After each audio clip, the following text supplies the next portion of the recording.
Hello, I am so happy and honored to be able to talk and speak with you all today virtually. I am videoing this from the land of the Lenape, and I pay my respect to the elders past and present and extend that respect to their descendants, to the generations yet unborn, and to all indigenous people.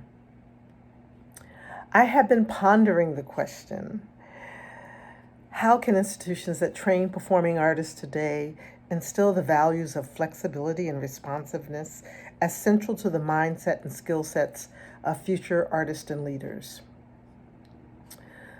When I think about this question, the word discomfort comes into my thinking over and over as I think about this important question of how can institutions that train performing artists today instill the values of flexibility and responsiveness as central to the mindset and skill set of future artists and leaders. And I was trying to figure out when I think about this question, why is this word uncomfortable or discomfort haunting me? And I realized that a big part of learning is to be comfortable or curious with discomfort. The learning process brings discomfort. And there is a difference between discomfort and not feeling safe that comes from abusive practices. And that is not what I'm talking about. We have to work to our highest power, not to enable or foster abusive and disrespectful situations.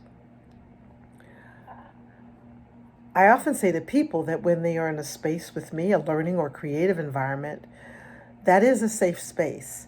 But safe space does not mean a comfortable space or a perfect space. It's a place of learning. And in this give and take and ebb and flow of learning, it's often very uncomfortable when our very core beliefs are challenged. And what I've learned is that is where we learn to grapple with new information. And sometimes this makes us wobbly, and we can't articulate what we're feeling or what we're discovering. But that is the process of learning. I see this move all over the country to make students very comfortable. And while there is nothing inherently wrong with that, it often feels like we are afraid of the discomfort that rigor and challenge bring. I work to really not only focus on the skills and the techniques that are needed, because that is very important, but more on the assets that each learner or participant brings with them. So I'm building from their power and their strengths as opposed to only from their deficits. I entered the university at a later age as a dance major, 2021, and I would often say to people, oh, I started dancing late in life. And one time I said that in front of my family, and they were like, girl, are you crazy? You have been dancing all of your life. And I realized that I had invalidated all of the ways that I had danced in my community and with my community. My drill team days gave me an acute sense of rhythm and spacing. You have to understand what that shoulder to shoulder spacing relationship is, and you develop the use of your peripheral vision. At the local dance studio where I was, dancing, I performed in floor shows and reviews, and it was a style that would probably be the contemporary of hip hop today. It was the movements and social dances of the people that were not influenced by ballet or modern dance. And we always worked with live jazz musician, heavy on the rhythm section. And I learned how to swing those Kansas City rhythms before I even understood what they were. I ran track and I loved to roller skate, and those things developed my desire for speed and athleticism. All of these things are hallmarks of my choreographic and movement style: rhythm, formations, jazz music, athleticism, percussion, live music, and swinging. In fact, it was from a singer who one time mentioned to me, a singer I was working with in New York. And I said, oh, I don't know if you know, I'm from Kansas City. She said, oh, yeah, no, I could see that. I could see that in the way that you swing the rhythms. I was shocked, but it's in my body. But again, coming to college and educating in dance, I only saw what was in front of me and I invalidated everything else.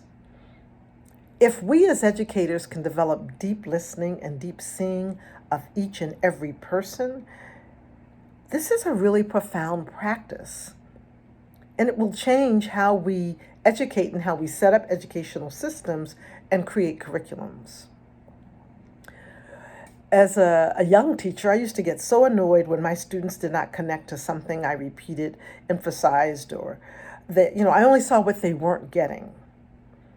But when I shifted my focus to see what they were doing as opposed to only what I wanted them to do, I could begin to see their story, their assets come to life, and then I could support the expansion of those assets to include areas that may bring discomfort to them from new learning, but I'm validating what they know and saying, okay, let's add and extend to what you know.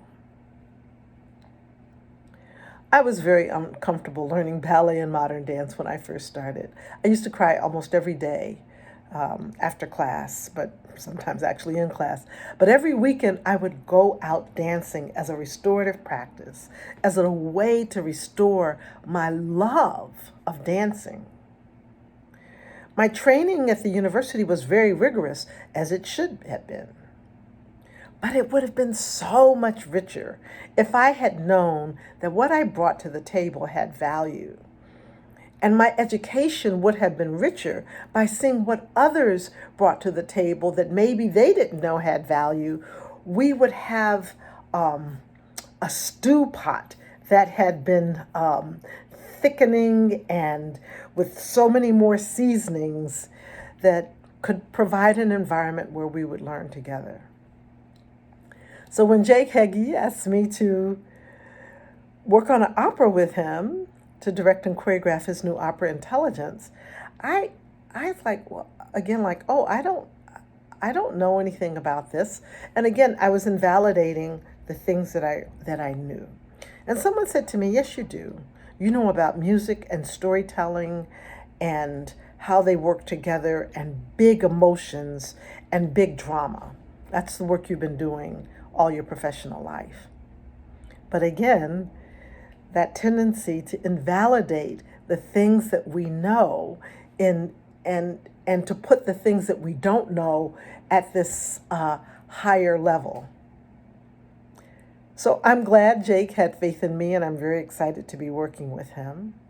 And I hope that this time that I've spent with you at Peabody, virtually, can help shed some insight to how we really bring the genius in the room out of each and every student that we encounter.